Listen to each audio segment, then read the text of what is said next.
صليت على إبراهيم وعلى آل إبراهيم في العالمين إنك حميد مجيد. قال الله تبارك وتعالى في كلامه المجيد: أعوذ بالله من الشيطان الرجيم. بسم الله الرحمن الرحيم.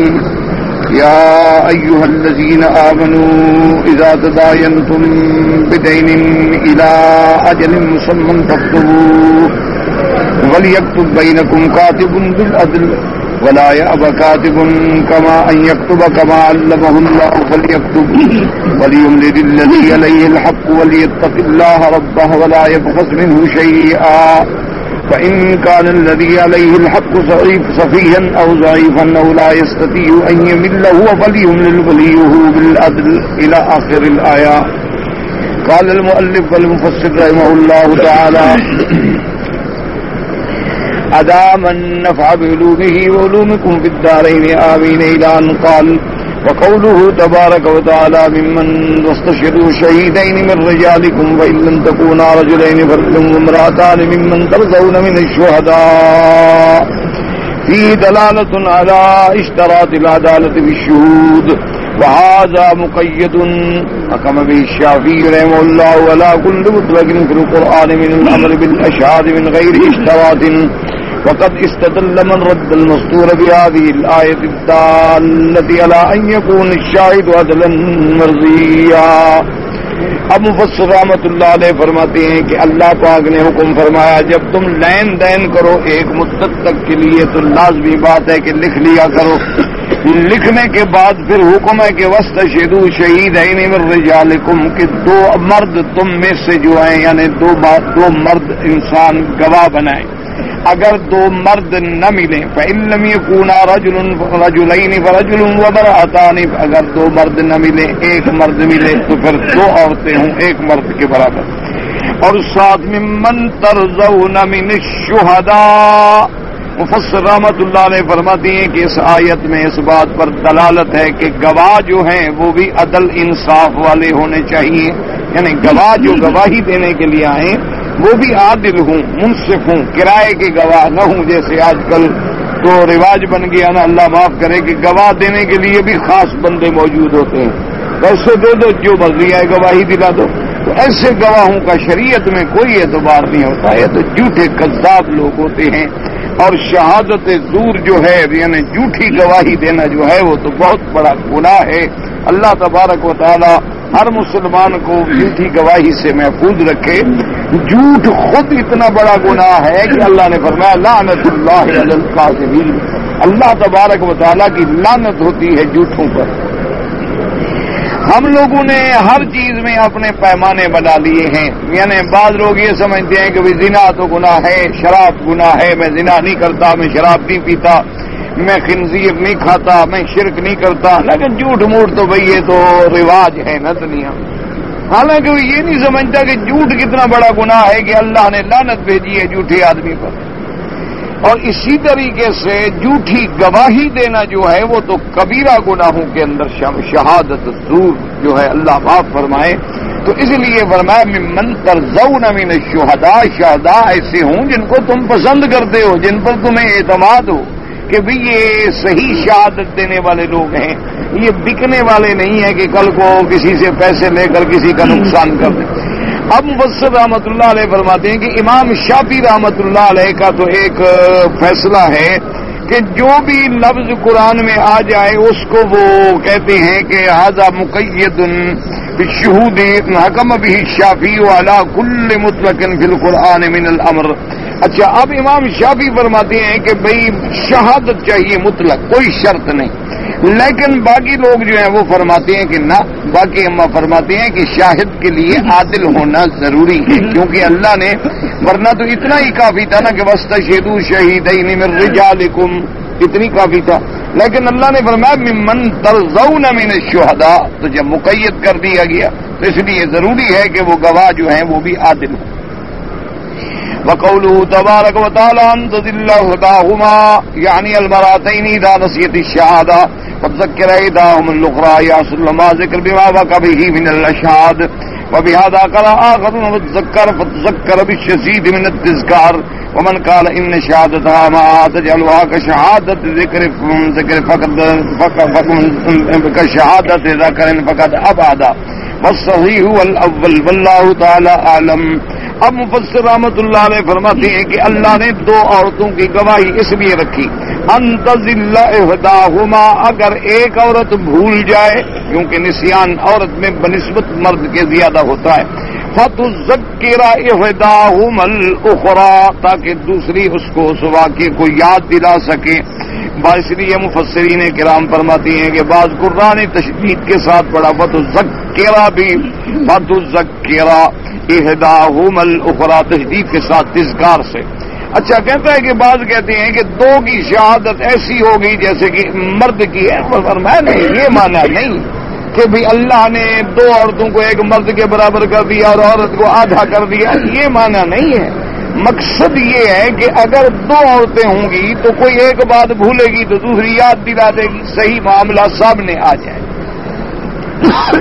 اس مقصد میں نہ تو کوئی عورت کی اہانت مقصود ہے اور نہ اس میں عورت کی کوئی توہین مقصود ہے. یہ تو بعض لوگ جو دین اسلام کے مخالف ہوتے ہیں وہ ان چیزوں کو بڑا اچھالتے ہیں اور دیکھیں جی اسلام نے عورت کے حقوق جو ہیں وہ مرد کے برابر نہیں کی. اللہ کے بندے، مرد خود آپس میں برابر نہیں ہوتے. ایک آدمی کے 5 بیٹے ہیں برابر ہوتے ہیں، ایک عالم ہوتا ہے، ایک جاہل ہوتا ہے، ایک پکا نمازی ہوتا ہے، ایک فاسق فاجر ڈاکو ہوتا ہے، ایک شریف ہوتا ہے، ایک کمینہ ہوتا ہے. اچھا ایک آدمی کے 2 بیٹیاں، ایک خوبصورت ہے، ایک بدصورت ہے. تو یہ مرد بھی برابر نہیں ہوتے، ہاتھ کی انگلیاں بھی برابر نہیں ہوتی، ہر انگلی کا کام بھی برابر نہیں ہوتا. ہر کسی کو اللہ نے ایک نظام رکھا ہے، اس میں توہین مقصود نہیں ہے بلکہ اس میں عورت کی حفاظت مقصود ہے. ایک تو اگر بھول جائے دوسری یاد دلا دے، دوسرا کوئی عورت پر تہمت بھی نہ لگا سکے، کیونکہ اگر عورت ایک ہوگی گواہی دے گی تو مخالف تہمت لگا سکتا ہے کہ جناب یہ عورت ہو کر جو گواہی دینے کے لیے آئی ہوئی، عورتوں کا کیا کام ہے گواہی سے؟ یہ جو گواہی دینے کے لیے آئی اس کا مطلب ہے نعوذ باللہ اس کے ناجائز تعلقات ہیں اس بندے کے ساتھ. تو عورت کی تو عزت ہمیشہ کے لیے برباد ہو گئی. جب 2 عورتیں ہوں گی تو الزام لگ ہی نہیں سکتا. تو اللہ نے عورتوں کی عزت کی حفاظت فرما دی. اسی طرح جیسے حدود ہیں، قصاص ہیں، وہاں بھی عورت کی گواہی نہیں ہوتی. تو یہ اللہ تبارک و تعالیٰ کی حکمتیں. اور حالانکہ زنا میں حدود ہیں لیکن وہاں گواہی ہے، کیونکہ وہاں تو خود عورت بھی ایک فرد ہوتی ہے اس مسئلے کا، کیونکہ بغیر اس کے تو زنا کا اکمال تکمیل ہو ہی نہیں سکتی. تو اس لیے اللہ تبارک و تعالیٰ کی ہر حکم میں ایک حکمت ہے. بلا وجہ بہانے بنانا یا اعتراض کرنا یا بلا وجہ شبہات پیدا کرنا یہ گمراہ لوگوں کا کام ہے. اللہ نے جو حکم دیا ہے، لیکن جی جس آدمی نے یہ گلاس بنایا ہے وہ اس کو جتنا سمجھ سکتا ہے ہم دیکھنے والے نہیں سمجھ سکتے. ایک قدرتی بات، جو اس کو بنانے والا ہے اس کو پتا ہے کہ کہاں نقص ہے کہاں نہیں ہے، بالکل ٹھیک ہے اس کے طول عرض. اچھا ہم عام آدمی پانی پی کے چلا جائے گا اور اس کی باریکیاں تھوڑی دیکھتا رہے گا. تو اللہ تو بندوں کو پیدا کرنے والے ہیں، ان کو پتا ہے نا کہ میرے بندے کے لیے کیا چیز بہتر ہے اور کیا چیز بہتر نہیں ہے. تو خالق کے مقابلے پر ایک مخلوق جو ہے اعتراض کرے پھر یہ تو جہالت ہے. اب مخلوق ہے جی ہمارے عقل میں نہیں آتا. چلو تمہارے عقل کو کس نے پیدا کیا؟ اللہ تمہیں خود پاگل کر دیتے تم کیا کر لیتے؟ تو تمہارے عقل، تمہیں عقل دینے والا جو خدا ہے اس کے حکم پر اعتراض کر رہے ہو کہ جی میرے عقل میں نہیں آتا. تمہارا عقل کیا ہے؟ اگر قانون اسلام کو عقل پر ہم چھوڑ دیں تو کس کا عقل؟ مکے والوں کا، مدینے والوں کا، عرب والوں کا، عجم والوں کا، گوروں کا، گالوں کا، کس کا عقل؟ کوئی عقل کے لیے تو پھر فیصلہ کریں نا کہ کس کے عقل کا اعتبار ہے اور کس کے عقل کا اعتبار نہیں ہے. تو پھر تو ہم اسی الجھن میں رہ جائیں گے، کوئی بات طے ہی نہیں ہو سکتی. اصل بات یہ ہے کہ ہم اللہ کے حکم پر پابندی کریں اور یہ بھی یقین رکھیں کہ جو ہمارے رب کا حکم ہے اسی میں خیر ہے، اسی میں بہتری ہے، اسی میں ہمارے لیے بھلا ہے. وقوله تبارک و تعالی ولا يبش ولا يبش الشهداء اذا دعوا للتحمل فعليهم الاجابه. اللہ نے فرمایا اب گواہوں کو بھی چاہیے کہ وہ انکار نہ کریں، جب گواہوں کو بلایا جائے تو وہ انکار نہ کریں. لیکن یہ ساری باتیں اس زمانے میں ہیں جب اسلام ہو، اسلامی معاشرہ ہو. اب تو گواہی دینا اتنا عذاب بن گیا ہے کہ کوئی شریف آدمی گواہی دیتا ہی نہیں. کوئی شریف آدمی گواہ بننے کے لیے تیار ہی نہیں، بلکہ آدمی یعنی پرانے دور میں جو ہماری دیہات کی بوڑھی بوڑھی عورتیں ہوتی تھیں نا، تو بچوں کو دعائیں دیتی کہ اللہ تمہیں حاکم اور حکیم سے بچائے، یعنی آدمی حاکم سے بھی بچے، حکیم سے بھی بچے۔ حکیم کے پاس تب جائے گا نا جب بیمار ہوگا، حاکم کے پاس تب جائے گا جب مصیبت ہوگی، یا مدعی ہوگا، یا مدعا ہوگا، یا گواہ ہوگا۔ اب جو صحیح معنی میں گواہ ہو، ایک دکاندار ہے، اس کی گواہی آپ نے لکھوا دی، وہ تو بیچارہ 6 مہینے کے لیے دکان اس کی بند ہو گئی، اس کو تو ہمیشہ کے لیے عقل آ گئی، انت تو انشاءاللہ گواہی کے قریب بھی نہیں آئے گا۔ یہ تو اسلام کے معاملے ہوتے تھے کہ گواہ کی طرف کوئی ٹیڑھی آنکھ اٹھا کے بھی نہیں دیکھ سکتا۔ اب جو آدمی گواہی دے، پہلے لوگ گواہ کو قتل کر دیں کہ اچھا جی دو گے ہمارے خلاف، دو گواہی، دیکھو چکھو مزہ چکھو، ہم دیکھتے ہیں کیسے گواہی دیتے، کون گواہی دینے جائے۔ جب گواہ کا تحفظ نہیں، گواہ کو پولیس جو ہے پروٹیکشن نہیں دیتی، گواہ کو پولیس عزت نہیں دیتی، بلکہ گواہ ملزم برابر ہے، بیٹھے ہوئے ہیں باہر، تھانے صاحب فارغ ہوں گے تو بات سنیں گے، پھر اس کے بعد پیشی نکلے گی، اچھا کبھی گواہ لیٹ ہو گیا، فرنٹ نکلیں گے، گرفتار کر کے عدالت کو لے جائیں گے، گواہ کی تو عزت اچھی ہو گئی۔ تو اس لیے یہ مسئلے ہیں جب اسلام ہو کہ فوراً واقعہ، فوراً گواہی، فوراً فیصلہ، فوراً سزا جزا، السلام علیکم۔ یہ تھوڑا ہے کہ بھئی 10 سال مقدمے چلتے رہیں، ایک آدمی کا اتنا نقصان نہیں ہوتا جتنا حکومت کا نقصان ہو جاتا ہے قیدی کو روٹی کھلا کر۔ یہ کون سا انصاف ہے یا قانون ہے؟ اللہ تبارک و تعالیٰ معاف کرے۔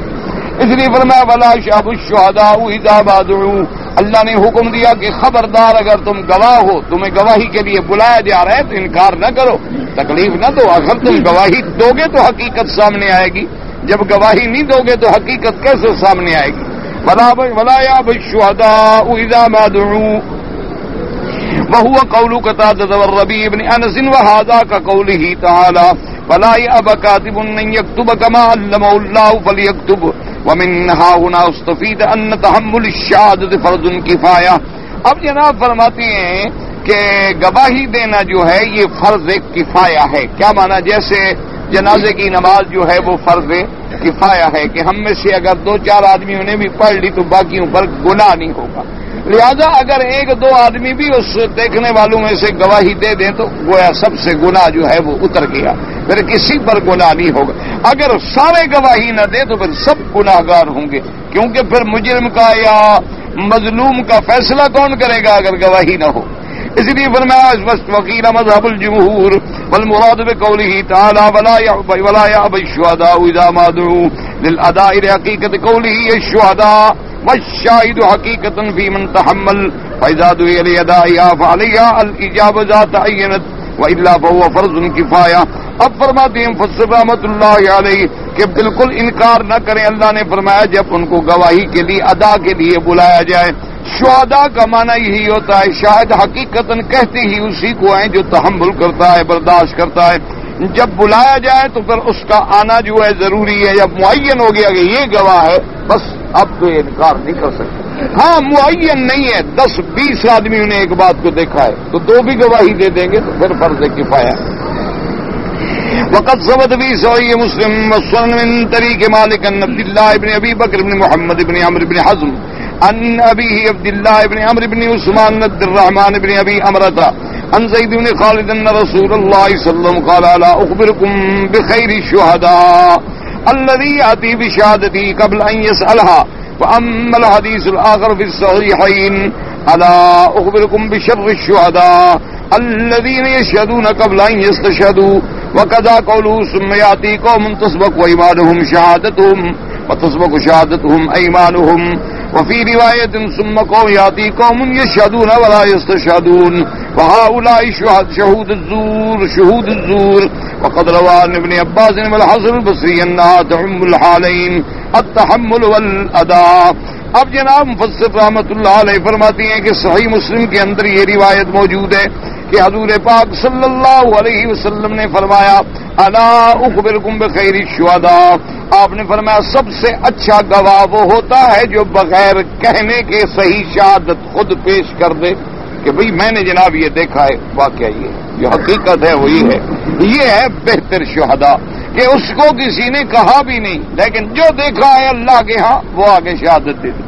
اور آپ نے فرمایا کہ سب سے برے گواہ وہ ہوتی ہیں الذین یشہدون قبل ان یستشہدوا، کہ وہ ایسے ہوتی ہیں کہ وہ گواہی دیتی ہیں گواہی طلب کرنے سے بھی پہلے. کیا مانا کہ وہ تو تیار کھڑے ہیں ہر کام کے لیے، کہ ان کو گواہ نہ بھی بناؤ، کہتے ہیں ٹھیک ہے جی ہم تیار ہیں، آتے ہیں، چلو ہم سے بات کرو، بس ہمارے خرچے پانی کا انتظام کرو، ہم آتے ہیں. بھائی اس دن تم تو اللہ کے بندے مدینہ شریف میں تھے، واقعہ مکہ میں. جی کیا ہے آپ جو کہہ رہے ہیں، آپ کے کہنے ہی کافی ہے ہمارے لیے. یہ جو ہے یہ شر شہداء ہوتے ہیں، برے لوگ. اسی طرح حضور پاک نے فرمایا ایسے لوگ آئیں گے کہ جن کی قسمیں شہادت سے پہلے ہوں گی، شہادت قسموں سے پہلے ہوگی. یعنی وہ آئیں گے، کسی نے نہیں کہا قسم اٹھا گے، خدا کی قسم ہے میں نے دیکھا. بھائی تمہیں کسی نے کہا ہے قسم اٹھاؤ؟ تو یہ بھی جھوٹے ہونے کی علامت ہوتی ہے کہ بلا وجہ ایک جو زیادہ قسمیں اٹھائے سمجھو وہ بھی جھوٹا ہے، جو بغیر کسی طلب کے قسم اٹھائے سمجھو وہ بھی جھوٹا ہے. بھائی جب کسی نے تم سے حلف کا مطالبہ ہی نہیں کیا، کسی نے آپ سے نہیں کہا کہ جناب قسم اٹھاؤ، تو کہ نہیں جی خدا کی قسم، جی نہیں جناب بالکل میں قرآن اٹھانے کے لیے تیار ہوں. کسی نے کہا ہے آپ کو کہ قرآن اٹھاؤ، قسم اٹھاؤ، یہ جھوٹے ہونے کی علامت ہے. آپ نے فرمایا ایسا زمانہ آئے گا، ایسے گواہ پیدا ہوں گے اور یہ جھوٹے گواہ ہوتے ہیں. اللہ اکبر. ایسے اچھا بعض آپ نے فرمایا ایک دور ایسا بھی آ جائے گا کہ لوگ گواہی کے لیے تیار ہوں گے، لوگ کہیں گے نہیں جی نہیں ہمیں آپ کی گواہی نہیں چاہیے، ہم آپ سے گواہی نہیں مانگتے. جانتے ہوں گے کہ جھوٹا آدمی ہے، اس کی گواہی کا کیا اعتبار ہے. یہ سب جھوٹے ہیں. اچھا اب حضرت ابن عباس نے فرمایا، حضرت حسن بصری نے فرمایا کہ ولا یاب الشہداء اذا بادؤوا میں یہ آ جاتا ہے کہ اس کو شاہد کو تحمل بھی کرنا ہے اور شہادت ادا بھی کرنی ہے. وقوله تبارک وتعالى ولا تسموا ان تكتبوا صغيرا او كبيرا الى اجله هذا من تمام الارشاد وهو الامر بكتابة الحق صغيرا كان او كبيرا.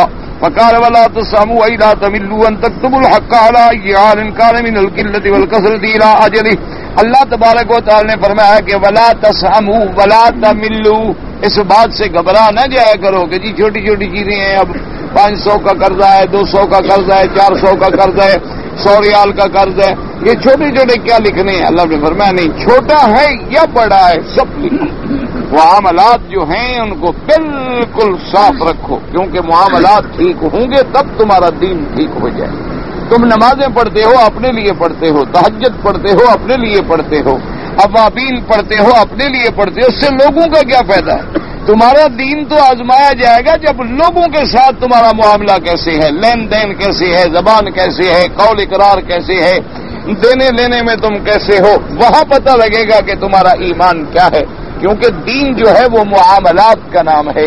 اگر معاملات غلط ہیں تو پھر اس آدمی کو کبھی دیندار نہیں کہا جا سکتا. اس لیے بڑا دکھ ہوتا ہے. اللہ پاک سے دعا کریں، اللہ پاک سب سے پہلے ہمیں ہدایت دے اور پھر سب مسلمانوں کو ہدایت عطا فرمائیں. آج کل بڑا دکھ ہوتا ہے کہ بعض نماز پڑھنے والے لوگ اور پابندی کے ساتھ حرم میں آنے والے لیکن معاملات غلط ہیں. اللہ معاف کرے، قرضہ لے لیں بجا لیں پھر کبھی واپس کریں. اسی طریقے سے اللہ معاف کرے جناب آپ کے ساتھ ایسا جو لوگ سمجھتے ہیں دیندار ہے، نماز پڑھ رہا ہے، کعبہ شریف میں بیٹھا ہے، صبح شام تسبیح ہاتھ میں ہے، قرآن شریف پڑھتا ہے، ایسا آدمی بھی کبھی دھوکہ دے گا. اور ایسے آدمی لوگوں کے لاکھوں کھا جاتے ہیں اور سارا سال پھر تلاش کرتے ہیں کہ ایک نئی شکار پھنس گیا، پھر پہلے شکار کو بھگت دیا، پھر اگلے سال کے لیے نیا شکار. سارا دن یعنی حرم میں بیٹھنے کا مقصد ہی انہوں نے یہ بنا رکھا ہے کہ حرم میں بیٹھے ہیں، تسبیحاں پڑھ رہے ہیں، نمازیں پڑھ رہے ہیں، طواف کر رہے ہیں کہ کوئی شکار کوئی پھنسے. بس بیچارہ کسی نے دیکھا ہے بڑا اچھا آدمی ہے، کہا یار تو نمازی ہے ماشاءاللہ، 24 گھنٹے حرم میں ہے، ہر وقت طواف میں ہے. بس وہ غریب آیا رگڑے میں تو گیا. انا للہ و انا الیہ. سمجھو پھر انشاءاللہ اس کو تو ایسے سانپ نے ڈس لیا کہ پانی بھی نہیں مانگ سکے گا، موت آ جائے گی. انا للہ و انا الیہ راجعون. بس دعا کریں، اس کا علاوہ اور کوئی حل نہیں ہے. اتنی بڑی مصیبت ہے کہ جس کا کوئی حل. اچھا بعض لوگ عمرے پہ آتے ہیں بیچارے کہ بھی اللہ کا حرم ہے، بھئی یہاں مکے مدینے میں بھی کوئی چوری کرے گا؟ ان کا اعتبار ہوتا ہے، وہ اپنا پاسپورٹ، ٹکٹیں، پیسے، بیگ، تھیلا باہر رکھیں گے، ختم. اچھا بعض لوگوں نے ایک اور طریقہ واردات بنایا ہوا ہے. وہ ہمارے اپنے علاقے کے لوگ آئے تو ان سے ہم نے پوچھا، اتفاق سے مجھے مل گیا دروازے کے باہر، کب آئے؟ انہوں نے کہا جی ہم تو ابھی پہنچے ہیں۔ سامان وغیرہ کہاں ہے؟ انہوں نے کہا جی ہمیں ایک بڑا اچھا آدمی مل گیا، ہم جب ایئرپورٹ پہ اترے تو اپنا پاکستانی بھائی ماشاءاللہ مل گیا۔ اس نے کہا کہ جی آپ لوگ چونکہ نئے ہیں تو ٹیکسی والے آپ سے زیادہ پیسے لیں گے، میں آپ کو جہاں کہیں گے پہنچا دوں گا۔ وہ اپنی زبان بولنے والا بڑا شریف آدمی جناب۔ راستے میں اس نے حضرت ہمیں چائے پلائی، سینڈوچ کھلائے، بڑی خدمت کی، اور جب حرم پہنچ گئے تو اس نے کہا کہ بھئی آپ سامان حرم کے باہر رکھیں گے تو بلدیہ والے اٹھا کے پھینک دیں گے، لہذا میں انتظار کرتا ہوں تم عمرہ کر کے آ جاؤ۔ اور بس ہم عمرے سے فارغ ہو گئے۔ میں نے کہا انشاءاللہ وہ تمہیں نہیں ملتا۔ کہتے ہیں جی آپ حرم سے ابھی نکلیں، کوئی اچھی بات تو منہ سے نکالیں۔ میں نے کہا میں تجربے کی بات کر رہا ہوں، میں کوئی پیر فقیر تھوڑا ہوں کہ مجھے کشف ہو گئی ہے، کوئی کشف نہیں۔ میں نے کہا انشاءاللہ آپ کو ملتا نہیں، بہرحال میرا گھر فلاں جگہ ہے، آ جانا پھر دیکھا جائے گا۔ وہ جناب 4-6 گھنٹے کے بعد روتے ہوئے آگے نے کہا جی نہ گاڑی ملتی ہے نہ بلنا ملتا۔ ایسے بھی لوگ ہیں، یعنی وہاں کھڑے ہیں ایئرپورٹ پہ، نیا آدمی دیکھا پھنسا۔ اچھا ان بیچاروں کے ٹکٹیں بھی گئیں، پاسپورٹ بھی گئے، پیسے بھی گئے، تو تم نے 10 ریال کی ان کو روٹی کھلائی اور 1000 ریال ان کے لے کے چلو۔ اور اتنا اعتبار، بھئی تم نے کوئی گاڑی کا نمبر؟ انہوں نے کہا جناب ایسی شریف آدمی کی گاڑی کا نمبر ہمیں لکھنے کی یا یاد کرنے کی ضرورت ہی کیا تھی؟ ہم نے کہا یہ تو اللہ نے فرشتہ بھیج دیا ہے ہمارے لیے۔ مکے مدینے میں رہنے والا آدمی کبھی بے ایمان ہو سکتا ہے؟ اچھا کتنے لوگ ہیں یہاں حمام میں غسل کرنے جاتے ہیں اور تجربہ نہیں ہوتا، کپڑے لٹکا دیے دروازے پر، اندر غسل کر رہے ہیں، بس اس نے پانی ڈالا، باہر انتظار میں کھڑا ہے، اس کو آواز آتی ہے پانی کی کہ اب اس نے آنکھیں بند کی ہوئی ہوں گی، بس اٹھایا اور گئے۔ اچھا کتنے لوگ ہیں جو اللہ کے طواف کی حالت میں جیب کاٹتے ہیں؟ اچھا ایک تو ہوتا ہے نا کہ مولوی ایسے کہ خود میری کاٹ لی اپنی، چلو ایک تو ہوتا ہے نا میں ایسے کس سے کہانیاں بیان کروں، ایک یہ ہے کہ میرا اپنا اچھا عین کہاں جناب پتہ نہیں وہ ایسے انتظار میں تھا کہ بس میں نے حجر اسود پہ یوں ہاتھ اٹھایا اور اس نے پرس دکھا، مجھے اسی وقت پتہ لگ گیا کہ نکل گیا ہے پرس۔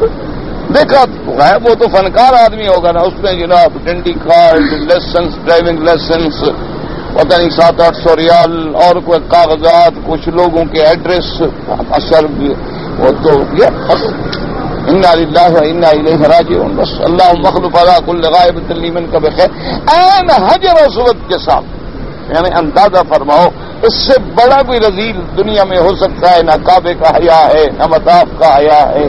اچھا کوئی یہودی تو طواف نہیں کر رہا تھا نا، یا کوئی ہندو آ گیا تھا، نصرانی تھا، کوئی مسلمان کلمے پڑھنے والا، بلکہ ہمیں تو لوگوں نے یہ بتایا ہے کہ باقاعدہ آج کل ایک کاروبار یہ بھی ہے کہ لوگ جیب کترے جو ہیں ان کو ٹکٹ بھر کے لے آتے ہیں کہ یہاں رہ کے سیزن کمائیں گے، آدھا تمہارا آدھا ہمارا۔ وہاں سے پاسپورٹ بناتے ہیں، ویزا لگاتے ہیں، ٹکٹ دیتے ہیں، یہاں ان کی رہائش کا انتظام کرتے ہیں کہ بھئی تم سیزن میں جیبیں کاٹو، جتنا مال ملے گا آدھا تمہارا آدھا۔ اچھا دوسرے لوگ ایسے ہیں جو اندھے لنگڑے لولے ان کو لے آتے ہیں کہ تم بھیک مانگو، آدھا تمہارا آدھا ہمارا۔ کتنا بہترین بزنس ہے، کوئی مل مقابلہ کر سکتا ہے؟ بھائی 10 اندھے جو لے آؤ، روزانہ اگر وہ 100 ریال بھی بھیک مانگے 1000 ریال تو روز کا ہو گیا، 2 مہینے میں 60,000 ریال، 9 سے ضرب دے تو 60,000 کو، تو 4.5-5 لاکھ روپے کمائی ہو جائے، تو اس سے بڑی کمائی تو پوری فیکٹری لگاؤ، کاٹن فیکٹری تو لیز نہیں ملتی 3 لاکھ۔ اتنا بہترین کاروبار ہے، اور کر کہاں رہے ہیں؟ خدا کے حرم میں۔ انا للہ و دعا کرو اللہ ہم پر رحم کرے، بس دعا فرماؤ اللہ ہمیں بھی ہدایت دے، اللہ ان کو بھی ہدایت۔ آخر مسلمان ہیں، ہم کیا بد دعا کریں؟ یہی کہیں دعا کریں کہ اللہ ہدایت۔ اچھا کچھ لوگ ایسے ہیں جی یتیم خانہ ہے، اور آ جائے گا میرا مدرسہ ہے، اور آ جائے گا جی میں مسجد بنا رہا ہوں، ایک دو میں پیدا ہوا ہوں، میں نے اس کو اس وقت سے دیکھا، ابھی اس کی مسجد بن رہی ہے۔ اب جب بھی مجھے ملتا ہے میں نے کہا ہاں جی کیا حال ہے آج صاحب تمہاری مسجد کا؟ میں بس دعا فرماؤں، نے کہا یار تم بھی نہیں مرتے نہ تمہاری مسجد بنتی ہے، تم مر جو جاؤ تو جان تو چھوٹے، بس جی دعا کریں بس، اللہ کا کام ہے جی، اللہ کا کیوں اللہ کا کام ہے۔ اس نے اپنی کوٹھیاں بنا لی، گھر بنا لیے، مسجد کوئی کھڑی۔ انا للہ و انا الیہ راجعون۔ انا للہ و انا الیہ، یعنی بعض جگہ خدا جانتا ہے، ایمان سے کہے رونا آ جاتا ہے۔ بعض بڑی بڑی ہم جگہوں میں جاتے ہیں، فیکٹریاں ہیں، ملیں، مسجد میں، مسجد ہے تو چھوٹی سی اتنی دیوار، 2 فٹ کی دیوار، اندر پرچے پڑے ہوئے ہیں مٹی سے بھری، اور کروڑوں کی مل لگائی ہے۔ لعنت ہے ایسے ملانروں پر اور ایسے کارخانے داروں پر جن کو اللہ کے گھر کی توفیق نہیں ملی۔ ایک آدمی خود میرا اپنا دوست ہے، اللہ معاف فرمائے، میرے دوستوں میں شامل ہے، میرے خیال میں وہ کروڑوں پتی نہیں اربوں پتی ہوگا۔ اس کے اپنے ڈیرے پر جو مسجد ہے، اتنی چھوٹی سی مسجد کے 10 آدمی نہیں کھڑے ہو سکتے، اور اپنی کوٹھیاں۔ کہا یار شریف آدمی، ابا جی دعا کرو اللہ توفیق دے۔ انہوں نے کہا اللہ نے تمہارے مقدر میں لکھا ہی نہیں کہ تم سے کوئی اچھا کام ہو جائے، تمہارا پیسہ جو ہے حرام ہوگا، حلال پہ لگ ہی نہیں سکتا۔ ایک بچہ پیدا ہو جائے گا بس وہ انشاءاللہ سب اڑا دے گا، فکر نہ کرو۔ ہاں پھر ایسے لوگوں کا یہی ہوتا ہے نا، ایسے لوگوں کے لیے اللہ پھر ایسا مسلط کرتے ہیں کہ ایک بچہ خاندان میں خراب ہوتا ہے سب تباہ ہو جاتا ہے۔ انا للہ و انا، دعا کرو بس اللہ سب کو ہدایت۔ اللہ کے حرم میں بد دعا نہ کرو، دعا کرو، جس کے لیے بھی کرو دعا کرو، اللہ ہدایت دے، اللہ اچھا بنا، اللہ ہم سے برائیاں چھڑوا دے، اللہ ہمیں برے کاموں سے بچا۔ یہ بڑی نازک مقام ہے، کبھی لفظ نکلتا ہے اور گولی کی طرح لگ جاتا ہے۔ یہاں جب بھی کرو دعا کرو، دشمن ہے دعا کرو اللہ اس کو میرا دوست بنا دے، اللہ ہدایت کر دے، اللہ اس کے دل کو بدل دے ہمارے لیے، تو قادر ہے ہماری دشمنی کو محبت میں بدل دے۔ اس کی ہلاکت کی دعا نہ کرو، بد دعا اللہ کے حرم مکے مدینے میں خبردار خیال رکھنا، یہ ایسا نازک مقام ہے، کبھی ایسے لفظ نکلے بس گولی لگ جائے۔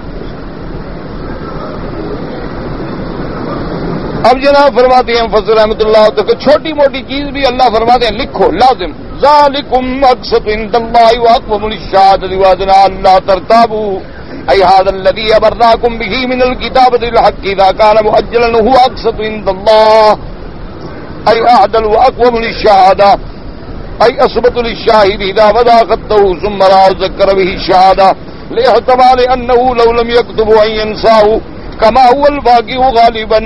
اللہ نے فرمایا چھوٹا موٹا بھی لین دین کرو، ادھار کا تو لازم لکھو، بالکل یہ نہ کہو کہ ہم چھوٹی چیز ہے جی معمولی چیز ہے، نہ ہر چیز لکھو، کیونکہ یہ لکھنا جو ہے یہ سب سے زیادہ اللہ کے ہاں پسندیدہ ہے، اللہ کے ہاں محبوب ہے، کیونکہ جب لکھا ہوگا، جب دیکھو گے اپنی تحریر تو بات یاد آ جائے گی، تو جھگڑوں سے بچ جاؤ گے، فتنے سے بچ جاؤ گے، مصیبتوں سے بچ جاؤ گے۔ اس طرح تم کہو گے میں نے 1000 لینا ہے، وہ کہے گا نہیں جناب میں نے 800 دینا ہے، تم کہو گے میں نے 900 لینا ہے، وہ کہے گا نہیں جناب میں نے 800 دینا ہے، جھگڑا شروع ہو گیا، جھگڑا شروع ہو گیا تو پھر چھوٹی انگاری سے آگ لگ جاتی ہے۔ اللہ نے فرمایا پہلے روکو، نظام ایسا ہے اسلام کا کہ وہ فتنہ ہونے نہیں دیتا۔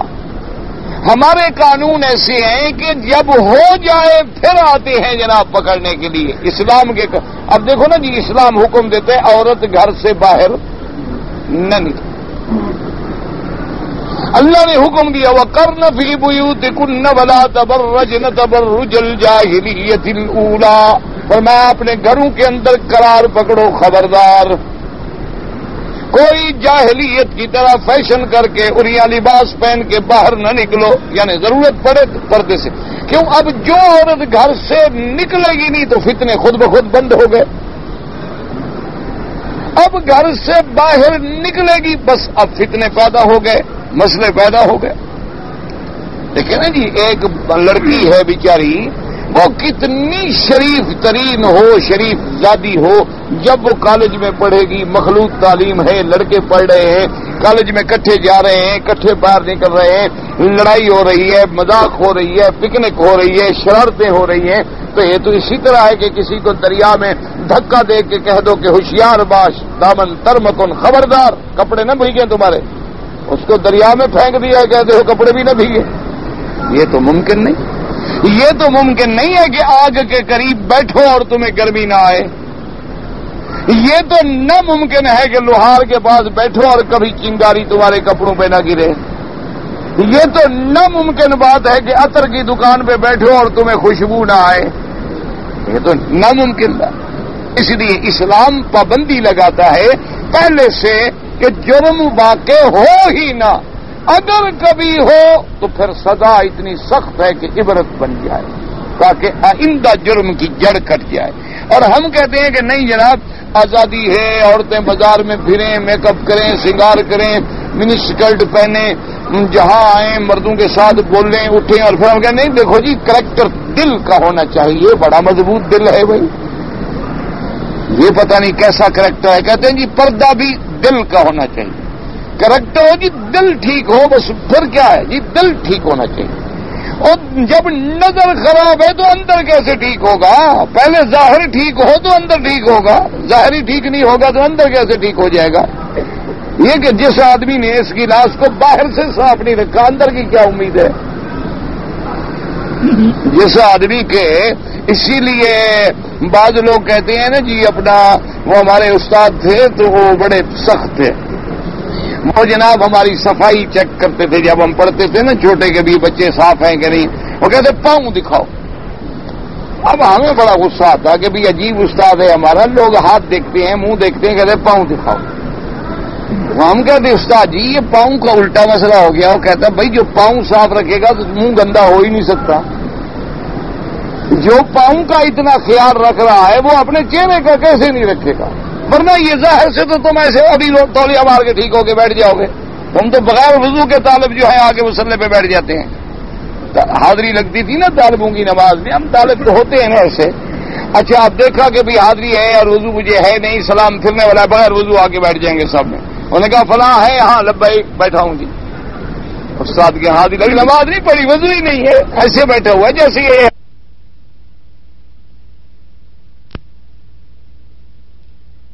لیے ہدایت کے فیصلے فرما۔ اس لیے فرماتے ہیں کہ جب وہ آدمی اپنے خط کو دیکھے گا تو گواہی صحیح دے گا، یاد آئے گی بات، اور پھر وہ بھولے گا نہیں۔ وَأَدْنَا أَلَّا تَرْتَابُوا أَقْرَبُ إِلَىٰ عَدْوِ الرَّيْبَةِ بَلْ تَرْجِعُونَ عِندَ التَّنَازُعِ إِلَى الْكِتَابِ الَّذِي كَتَبْتُمُوهُ فَيَفْصِلُ بَيْنَكُمْ بِلَا رَيْبَةٍ۔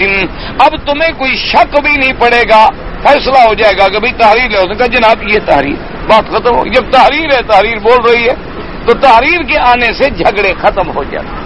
اس لیے اللہ نے فرمایا کہ چھوٹا لین دین ہے، بڑا لین دین ہے، اگر اس میں مدت ہے، ادھار ہے، لازم لکھو، لازم لکھو، اور باقاعدہ دو گواہوں کی گواہی ڈالو، اور اس کا باقاعدہ جو ہے ایک کاپی اس کے پاس رکھو، ایک سور کاپی اس کے پاس رکھو، تاکہ محفوظ رہے، خدا نہ کرے کبھی کوئی بات ہو جائے۔ جناب یہ تحریر ہے، ہر آدمی اپنی تحریر پر پھر پابند ہوتا ہے، وہ نہیں پھرتا۔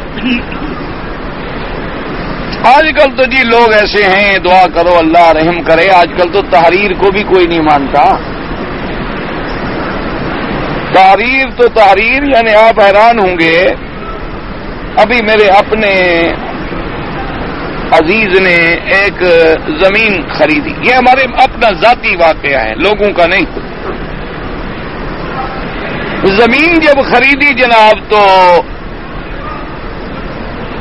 اس کے لیے پتہ نہیں ہمارے یہاں کوئی قانون میں ایسا مسئلہ ہے، بہرحال انہوں نے کہا کہ جی آپ ایسا کریں کہ تحریر تو آپ کے پاس ہے زمین کی، تو آپ اس کو اس کے لیے کورٹ میں، سول کورٹ میں دعویٰ کر دیں کہ فلاں شخص نے مجھے زمین بیچی ہے، اور وہ آ کے کورٹ میں بیان دے دے گا تو سول جج آپ کو ڈگری دے دیں گے، تو آپ کو فائدہ ہوگا کہ آپ ٹیکس وغیرہ سے بچ جائیں گے، ورنہ آپ کا لاکھوں روپیہ یہاں ٹیکس میں لگتا ہے۔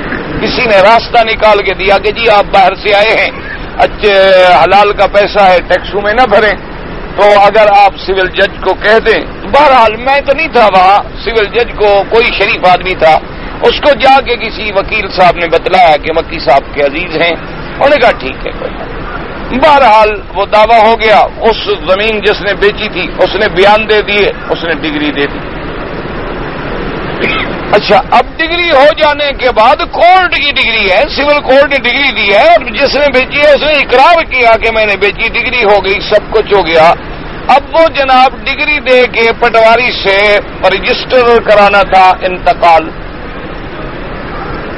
وہ جب انتقال کا وقت آیا تو وہاں کسی شریف آدمی نے کہا کہ جی اتنے پیسے رشوت۔ آگے جو آدمی تھا اس نے کہا بھائی لحاظ کرو، شرم کرو یار، یہ اللہ کے حرم میں بیٹھے ہیں، مولوی ہیں، عالم ہیں، ان کے عزیز ہیں، کچھ لحاظ کرو، مہربانی کرو، ایک آدھے کیس میں رشوت نہ صحیح۔ اس نے کہا کہ نہیں پھر تو نہیں. انہوں نے کہا یار میرا. اس نے کہا اچھا ٹھیک ہے. این ٹائم پہ آگے اس نے ایک اعتراض کروا دیا کہ ڈگری ٹھیک ہے لیکن اس میں تفصیل نہیں ہے حصص کی. مقصد ہے کہ حصص ہے نا بھی مکی صاحب کا ایک حصہ فلاں کے 2 اس کے 3 اس کے 4. یہ تفصیل حصص نہیں ہے. انتقال نہیں درج ہو سکتا. انتقال رہ گیا جی. اچھا ان لوگوں نے ان سے پوچھا کہ اب یہ کیا ہوگا کہ زمین تو ہماری نہیں چلی جائے گی. انہوں نے کہا نہیں آپ کے پاس ڈگری ہے آپ کو کیا خوف ہے. خوف کوئی نہیں ہے لیکن یہ ہے کہ آپ انتقال کروا لیں. اب بھریں رشوت. اب وہ جو ہمارے آدمی تھے وہ بھی مولوی ماشاءاللہ انہوں نے کہا جی رشوت تو ہم نہیں دیں گے. رشوت دینا تو گناہ ہے. انہوں نے کہا جی ٹھیک ہے پھر آپ گناہ دیکھتے رہے انتقال نہیں ہوتا. خیر بہرحال لمبی چوڑی تفصیل سے بات ہے. وہ جناب کچھ وقت گزر گیا. میں جب گیا پچھلے دفعہ تو مجھے انہوں نے کہا کہ ایسی بات ہے. میں نے کہا ٹھیک ہے لے آئے رجسٹری وغیرہ. میں کسی کو کہتا ہوں اللہ کرے گا تمہارا کام ہو جائے گا. جب ان کو بلایا انہوں نے کہا جناب اس ڈگری کی تو مدت تھی اتنے مہینے کے لیے وہ تو مہینے گزر گئے انتقال آپ نے نہیں کیا ہے تو ڈگری ختم ہو گئی. انہوں نے کہا حضرت یہ کوئی استحقاق کی ڈگری تو نہیں تھی. یہ تو ڈگری تھی تکمیل معاہدہ کی اور اس کی تو مدت اتنی تھی. وہ مدت گزر گئی اب یہ ڈگری تو بیکار ہے. تو بھائی اب کیا ہوگا. انہوں نے کہا جی اب اللہ کی مرضی وَإِنَّا لِلَّهِ وَإِنَّا إِلَيْهِ رَاجِعُونَ. اگر زمین بیچنے والا کوئی شریف آدمی ہے وہ دوبارہ بیان دے دے تو اس کی مرضی ورنہ ہے لاکھوں روپے ختم. اب جناب اندازہ فرمائیں ان کا کیا حال ہوگا. جس شریف آدمی نے ساری زندگی پیسہ جوڑا ہو 10-15 لاکھ روپے اکٹھے کر کے زمین لی ہو اند اللہ ڈگری ہو اند اللہ خریدی ہو اس کو کہا جائے گا جی بھاگ جاؤ. ہم نے جناب پھر زمین والے کو بلایا جس نے بیچی تھی. وہ کمال کا کوئی آدمی تھا بھائی کوئی شریف ترین آدمی. اس دور میں بھی ایسے لوگ بھی موجود ہیں. اچھا وہ آیا جناب اور اس کو ہم نے بلایا تو اس نے کہا کہ ٹھیک ہے جی میں فلاں دن پہنچ جاؤں گا میں وہی ہوں گا. اس کو ملے وہ دور سے پنجاب سے بیچارے آئے لاہور کے قریب سے. انہوں نے کہا بھی ایسے بہت نے کہا مکی صاحب مجھے پتا ہے ڈگری کا میعاد گزر چکا ہے میں پڑھا لکھا آدمی ہوں میرا اپنا بھائی بھی مجسٹریٹ ہے لیکن بات یہ ہے ہم نے زبان دے دی ہے پیسہ لے لیا ہے ہم زمین بیچ چکے ہیں. مجھے 10 دفعہ بیان دلاؤ میں اپنی زبان سے نہیں پھروں گا. میں کیوں جہنم لوں. میں تو حیران ہو گیا اس شخص کو دیکھ کے کہ اس دور میں اور باقی آپ مجھے ڈگری شگری کی باتیں نہ سنائیں. مجھے پتا ہے آپ کی ڈگری کا میعاد گزر چکا ہے. وہ پٹواری کو آپ کے بندے پیسے دے دیتے انتقال اسی وقت ہو جاتا. بغیر رشوت کے سوال نہیں پیدا ہوتا یہاں کوئی کام چلے. لیکن میں حاضر ہوں مجھے دنیا کی جس کورٹ میں لے جائیں. ہم نے پیسہ لیا ہے جائیداد بیچی ہے ہم اپنی قبر خراب نہیں کریں. تو حیران رہ گیا. میں نے کہا یار تم تو اس دور میں اتنی اچھی تم نے بات کی ہے کہ ہمیں تو پھر اعتماد ہو گیا کہ شکر ہے الحمدللہ ابھی بھی لوگ باقی ابھی بھی دنیا کے اندر صحیح معنی میں لوگ بات. اور اس نے کہا یہ بھی میں آپ کو بتا دوں کہ مذہبی طور پر عقیدے کے لحاظ سے بھی میں آپ کا مخالف ہوں. آپ بڑے سخت وہابی قسم کے آدمی ہیں. میں آپ کا سخت مخالف ہوں اور میں آپ کی کیسٹیں سنتا ہوں تو مجھے آگ لگ جاتی ہے لیکن زبان سے نہیں پھروں گا. آپ عالم حرم میں بیٹھے ہیں آپ کا حق نہیں کھائے. بھائی اس نے پھر بیان دیے بیچارے نے. اللہ پاک جزائے خیر دے. یعنی حیرت کی بات ہے. میں نے کہا بھائی اتنے سچے آدمی کو مشرک تو نہیں ہونا چاہیے جب تم سچ بولتے ہو. میں نے کہا آج ایک سچ اور بھی بول دو ایمان سے کہو جس عقیدے پہ تم ہو تمہیں تسلی ہے کہ وہ صحیح ہے قرآن حدیث کے.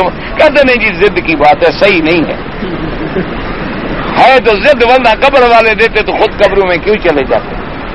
بس ایک عادت ہے باپ دادے سے آ گئی ہے ہم بھی ضد پہ اڑے ہوئے ہیں. میں نے کہا نہیں سچے بندے ہو تم پھر مطالعہ کرو دین کا. اللہ تمہیں ہدایت دے دے. اللہ قادر ہے اللہ پاک کریم ہے.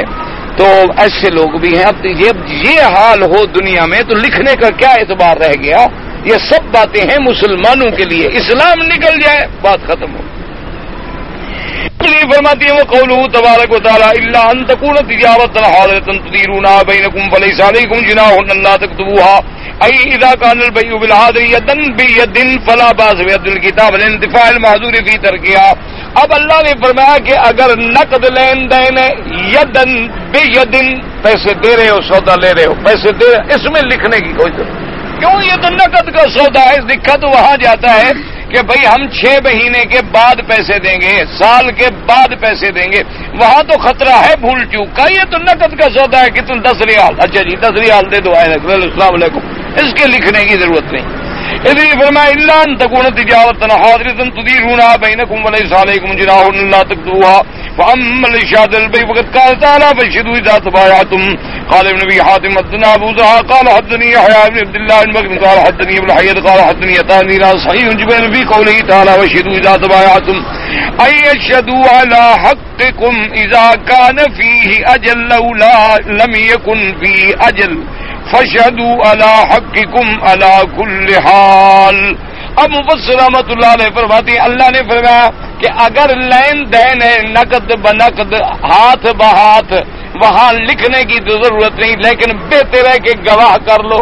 اگر ایسا موقع ہے کہ تم سودا تو نقد کر رہے ہو لین اسی وقت، لیکن چونکہ بعض سودے بڑے ہوتے ہیں نا، دیکھو نا بعض سودے 2 4 5 10 ریال کے تو کوئی نہیں پھرتا، اس میں تو ہر آدمی دیانت کرتا ہے. لیکن بعضوں کا سودے لاکھوں کے ہوتے ہیں لیکن ہوتے نقد ہیں، تو وہاں بہتر یہ ہے کہ گواہ کر لو تاکہ خدا نہ خواستہ کسی قسم کا کوئی شبہ جو ہے باقی نہ رہ جائے.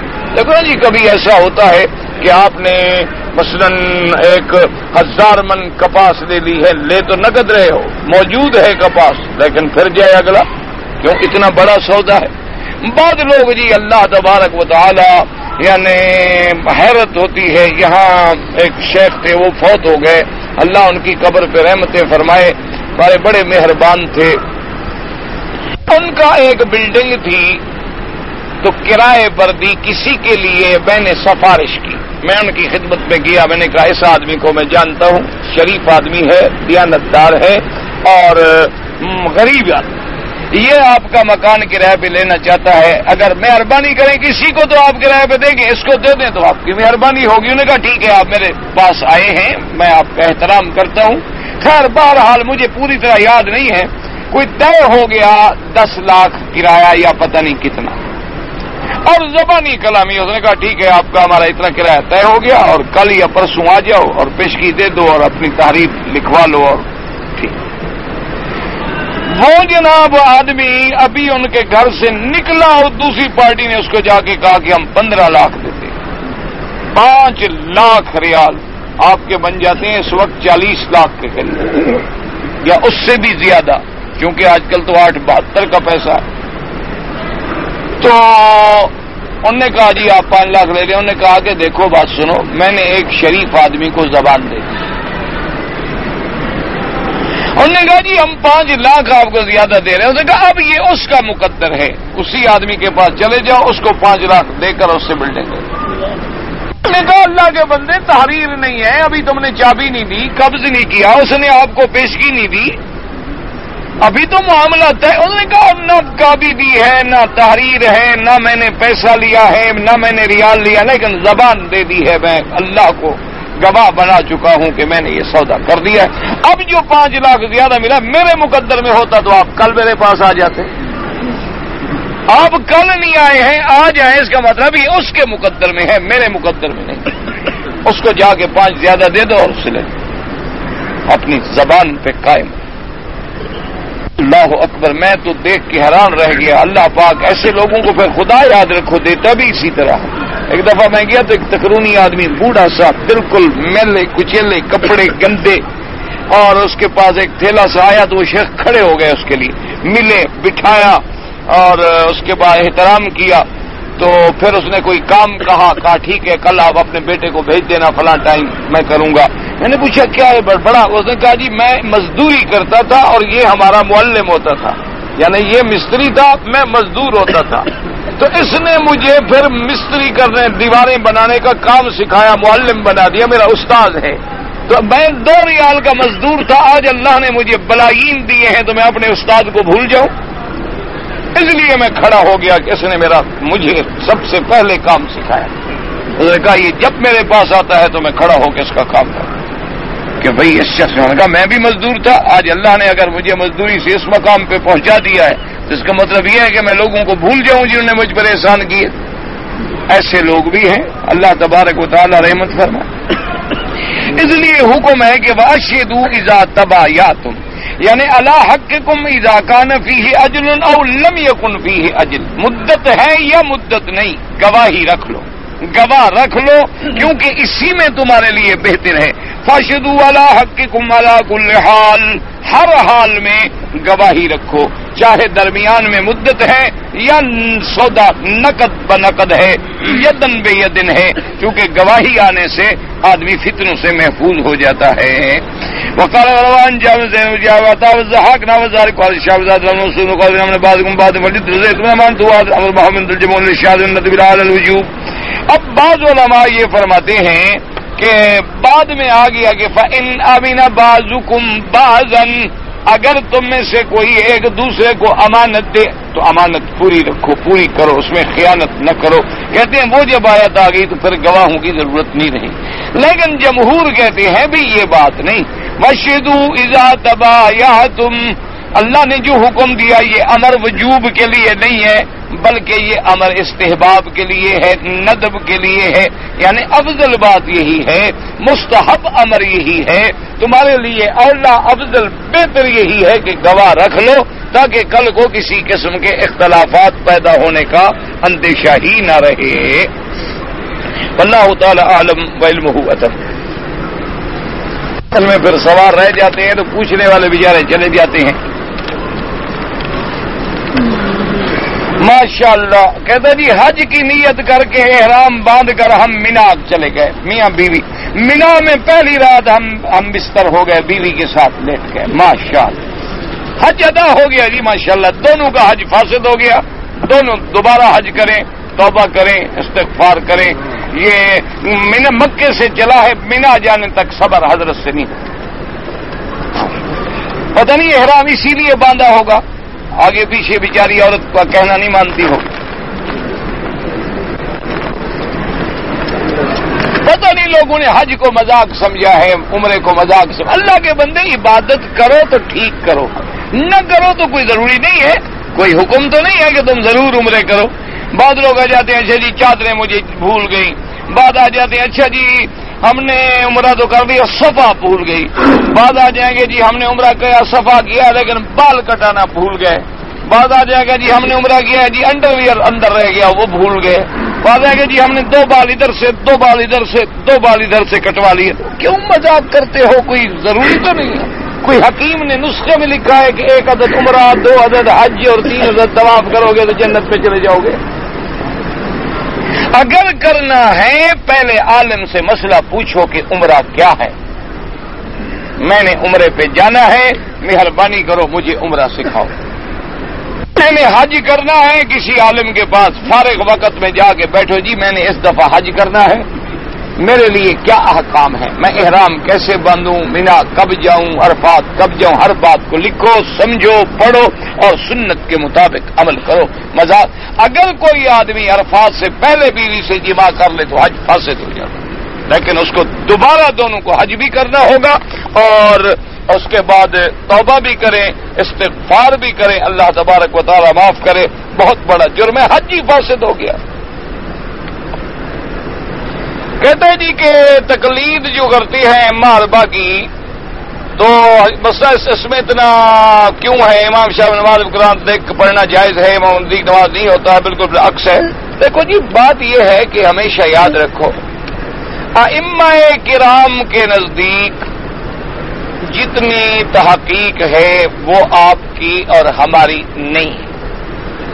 اختلاف اس لیے ہوتا ہے کہ دونوں کی فہم جو ہے اس میں اختلاف ہے، اللہ رسول کا حکم ہے لیکن فہم میں اختلاف۔ اب آپ مجھے یہ بتائیں طواف کر رہے ہیں آپ مجھے 100 آدمی طواف کر رہے ہیں، سب ایک ہی طرح چل رہے ہیں، آپ کھڑے ہو جائیں دیکھیں ان میں چلنے میں اختلاف، کوئی تیز چل رہا ہے، کوئی ایسا چل رہا ہے، کوئی ادھر دیکھ رہا ہے، کوئی ادھر دیکھ رہا ہے، کوئی نیچے دیکھ رہا ہے، کوئی اوپر دیکھ رہا ہے، کوئی ہاتھ اٹھایا ہوا ہے، قرآن اٹھایا ہوا ہے، کوئی نیچے، کوئی زور زور سے چیخ رہا ہے، کوئی چپ کر رہا ہے، تو تم تو یہاں نہیں اکٹھے ہو سکتے ہو، تو ائمہ پر اعتراض کرنے کا کیا مطلب؟ انہوں نے تو بحث کی مسائل کو سمجھا۔ اب دیکھیں نا جی کہ جیسے امام ابو حنیفہ رحمۃ اللہ علیہ کے نزدیک عمل کثیر جو ہے وہ نماز کے لیے مفسد ہے۔ اب وہ کہتے ہیں ایک آدمی قرآن اٹھائے گا، دیکھے گا، بند کرے گا، پھر رکھے گا، پھر اٹھائے گا، پھر کھولے گا، پھر دیکھے گا، تو ساری نماز میں جب یہ کرتا رہے گا تو کتنا عمل بن گیا؟ کہتے ہیں عمل کثیر ہے، لہٰذا نماز فاسد ہو جائے گی۔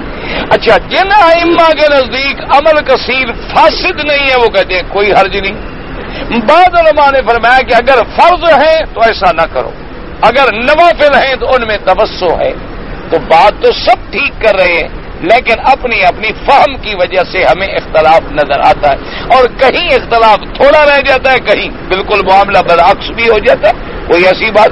اسی لیے امام شافعی رحمۃ اللہ علیہ نے اپنے قول قدیم سے رجوع کر لیا جب مصر میں پہنچے۔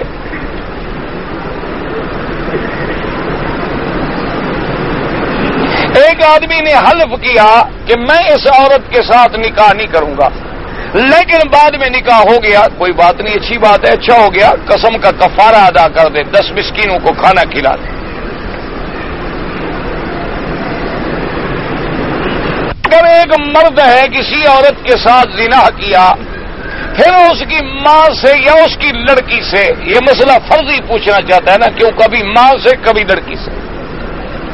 اگر مسئلہ حقیقت ہوتا تو کسی ایک ہی بات ہوتی، یا لڑکی ہوتی یا ماں ہوتی، دونوں تو نہیں ہو سکتی نا، یہ صرف شرارت ہوتی ہے، مسئلہ پوچھنا نہیں ہوتا۔ یاد رکھو، زنا مانے نہیں ہوتا، مانے ہوتا ہے نکاح، زنا کا کوئی اعتبار نہیں۔ لیکن جب زنا ہو جائے تو ایسے عمل نہیں کرنا چاہیے، شرم نہیں آئے گا کہ میں نے اس سے اور اس کا زنا کیا، اسی کی بیٹی کے ساتھ پھر میں نکاح بھی کر رہا ہوں، ورنہ زنا مانے نہیں ہے، زنا کے لیے تو پتھر ہے۔ حتیٰ کہ جیسے ایک عورت نکاح میں ہے لیکن کسی سے نعوذ باللہ زنا کیا، لیکن خامند جو ہے وہ تو ناکے کا سمجھا جائے گا، کیونکہ الولد للفراش وللآخر الحجر، اور زانی کے لیے تو پتھر ہے، کیونکہ زنا کوئی شریفانہ بات تھوڑی ہے کہ وہ کسی چیز میں مانے بن سکے۔ کہتے ہیں جی میں دوستوں کے ساتھ تفریح کرنے کے لیے طائف گیا تھا، میری نیت عمرے کی نہیں تھی۔ بہرحال حنفی مسلک پر تو واپس آتے ہوئے احرام باندھنا ضروری ہے، تمہارا چاہے ارادہ تھا یا نہیں تھا، لیکن میقات تو موجود تھا نا، گزرے تو میقات سے ہو۔ لیکن باقی ائمہ کے نزدیک گنجائش ہے، وہ کہتے ہیں نیت نہیں تھی تو دم نہیں پڑتا۔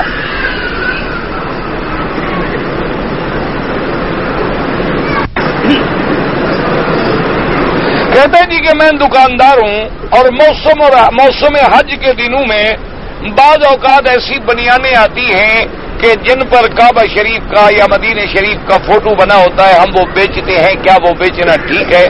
بات یہ ہے کہ اگر اس میں انسان کا فوٹو نہ ہو، یعنی کسی ذی روح چیز کا فوٹو نہ ہو، صرف بنا کا فوٹو ہے، عمارت کا فوٹو ہے، کوئی حرج نہیں۔ لیکن یاد رکھو ایسا کیا نہ کرو، یہ کام اچھا نہیں ہے۔ اور جو لوگ ایسی چیزیں بناتے ہیں یہ توہین ہے کعبۃ اللہ کی اور اللہ کے حرم کی۔ اب وہ کپڑے دھو کے آپ غسل خانے میں پھینکیں گے، اتار کے نیچے پھینکو گے، پاؤں میں آئے گا، گندے حمام میں پھینکو گے، تو اللہ کے کعبے کی توہین ہوتی ہے۔ ایسی چیزیں دراصل لوگ بناتے ہیں، بظاہر نام محبت کا ہے، پس پردہ وہ اللہ کے کعبے اور مدینے کی توہین کرنا چاہتے ہیں، اس لیے وہ لوگ بناتے ہیں۔ آپ خوش ہوتے ہیں، دیکھو جی کعبے شریف کا فوٹو ہے، کعبے شریف کا فوٹو، پتہ نہیں کہ جب اتارو گے بنین تو کہاں رکھو گے، باقاعدہ آپ اوپر رکھو گے، خود کھڑے ہو گے دھو گے، پاؤں میں پڑی ہوتی ہے، اللہ معاف کرے۔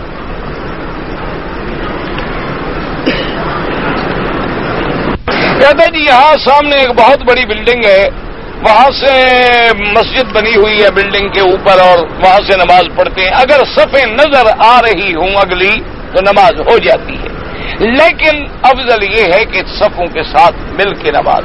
حج میں اصل میں یہ اس لیے بنائی گئی کہ جب حج میں رش ہو جاتا ہے تو صفیں تو مسجد سے ٹکرا جاتی ہیں اس عمارت سے، پھر اس کے ساتھ وہ صفیں اندر بھی چلی جاتی ہیں، پھر اوپر بھی متصل ہو جاتی ہیں، کوئی حرج نہیں ہوتا۔ آگے پیچھے جب رش نہیں ہے، آ سکتے ہو تو صفوں میں پہنچنے کی کوشش کرو۔ ایک ہے نماز کا ہو جانا، ہو جائے گی انشاءاللہ، نہ پڑھنے سے بہتر ہے کہ وہاں سے بھی پڑھ لو۔ خدا فارسی کا لفظ ہے بھائی، خدا جو ہے اللہ کا معنی جو ترجمہ جو کرتے ہیں، خدا فارسی کا لفظ ہے، ترجمہ ہے، کوئی حرج نہیں۔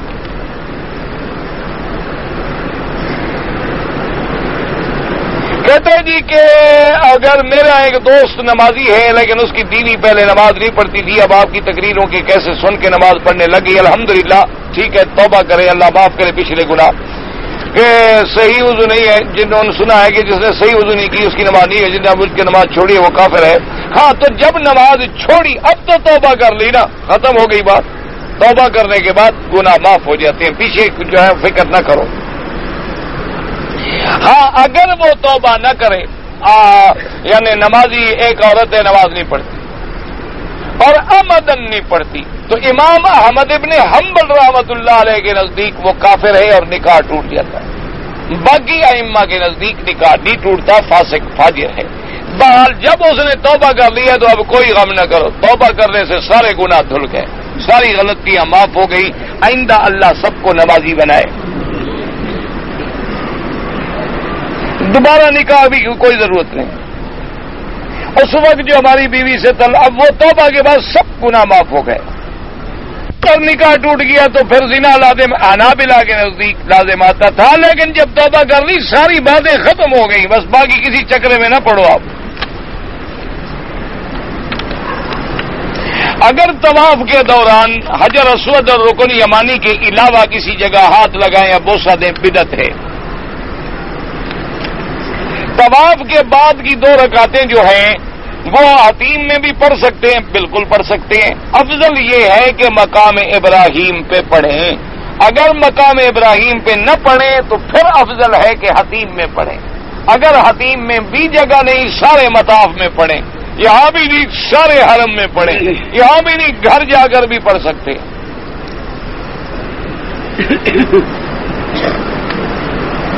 احرام کی حالت میں ہم صابن سے ہاتھ دھو سکتے ہیں، خوشبو والے صابن سے نہیں، ایسا صابن رکھ لیں جس میں خوشبو نہ ہو، جیسے کپڑے دھونے کے بعد صابن ہوتے ہیں نا ان میں خوشبو نہیں ہوتی، یا یہ عام سرف وغیرہ پاؤڈر شاؤڈر ہوتے ہیں ان میں بھی خوشبو نہیں ہوتی، اگر ایسی ضرورت ہے تو یہ رکھ لیا، کیونکہ انسان ہے حمام سے آنے کے بعد چاہتا ہے، ورنہ مٹی سے ہاتھ دھو لیا کریں وہ زیادہ بہتر ہے، اور صابن سے زیادہ صفائی ہوتی ہے۔ اگر زوال کا وقت ہو تو قرآن پڑھ سکتے ہیں، قرآن پڑھنا تو منع نہیں، یعنی عین سر پہ سورج ہو وہ تو نماز منع ہے، قرآن تو منع نہیں۔ اذان کا جواب دینا جو ہے سنت ہے۔ بہنیں پتہ نہیں ایک کی ماں بیٹا دوسری کی لڑکی ہے، ایک کا لڑکا ہے ایک لڑکی ہے، اس نے نانی کا دودھ پیا، جب نانی کا دودھ پیا اس کی ماں بن گئی، اس کی جتنی لڑکیاں ہیں اس کی بہنیں بن گئی، اس سے نکاح نہیں ہو سکتا۔ ایک موٹی سی بات یاد رکھ لیں۔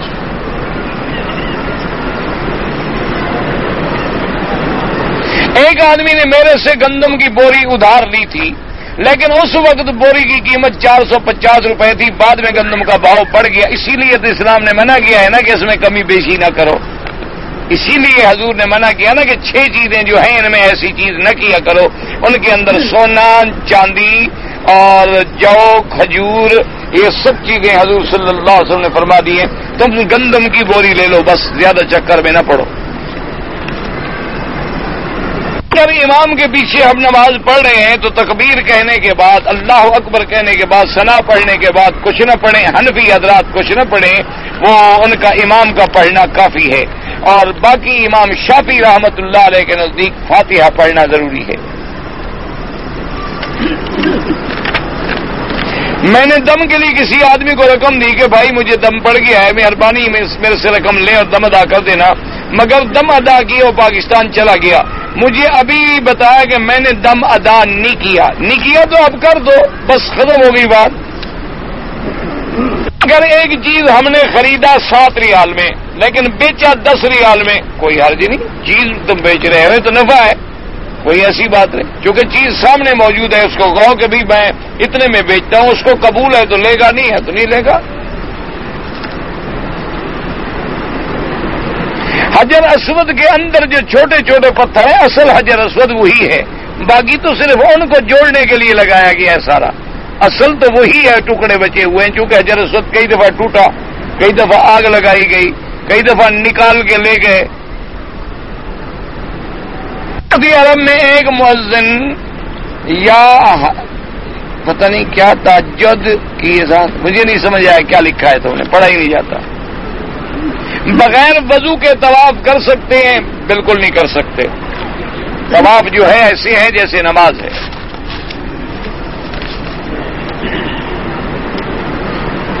ہم ریاض سے آئے جہاز میں، ہم نے احرام جہاز میں باندھا. اگر تم نے احرام باندھا جب انہوں نے اعلان کیا تھا کہ میقات آنے والا ہے، احرام باندھ لو، پھر تمہارا احرام ٹھیک ہے. اگر وہ میقات گزر کے جدے باندھا ہے جہاز میں، پھر تو کوئی نہیں. بات تو یہ ہے کہ میقات پر تم نے باندھا ہو. باندھا تھا، تم جانے، تمہارا کام جانے، میں نے تو مسئلہ بتا دیا. تقریباً اعلان کے بعد باندھا.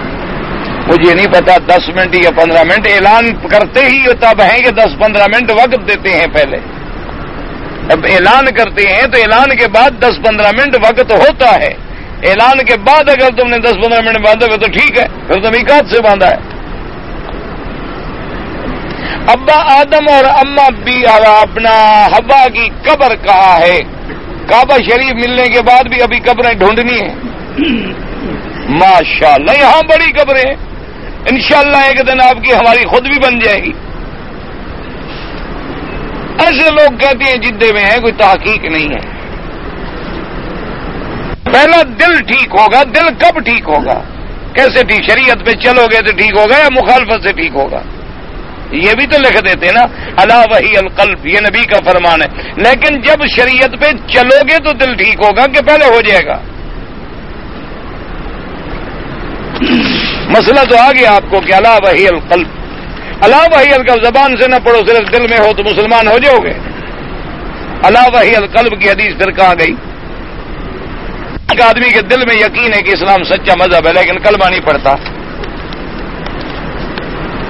اللہ کے بندے ہر بات کو مسئلے کی ضد نہ بنا لیا کرو. ہم نے جو کہا نا کہ پہلے ظاہر ٹھیک کرو پھر دل ٹھیک ہوگا، انہوں نے کہا نہیں پہلے دل ٹھیک ہوگا. حدیث کا اپنا مفہوم ہے، اس مسئلے کا اپنا مفہوم ہے، کچھ عقل سے سمجھا کرو. جب مغرب عشاء کی نمازوں میں تلاوت کی جاتی ہے، ظہر اثر میں نہیں کی جاتی. اللہ کا حکم اسی طرح ہے. بس اس لیے کہ اگر ساری نمازیں جہری ہوتی تو جاہل اعتراض کرتے کہ زور کی بات خدا سنتا ہے، آہستہ والی نہیں سنتا. اور ساری باتیں اگر ساری تلاوت سری ہوتی اور جہر نہ ہوتا تو لوگ سمجھتے کہ قرآن زور سے پڑھنا نماز میں منع ہے، جائز ہی نہیں. اس لیے اللہ نے جہری بھی رکھی، سری بھی رکھی. اور اسی لیے پھر یہ ہے کہ کبھی جہر ہو تاکہ لوگ جب نیند کو جاگ کے آئے ہیں، گویا کہ اب ایک جہان سے دوسرے جہان میں آ گئے تو قرآن ان کو سنے اور قرآن ان کو جگائے.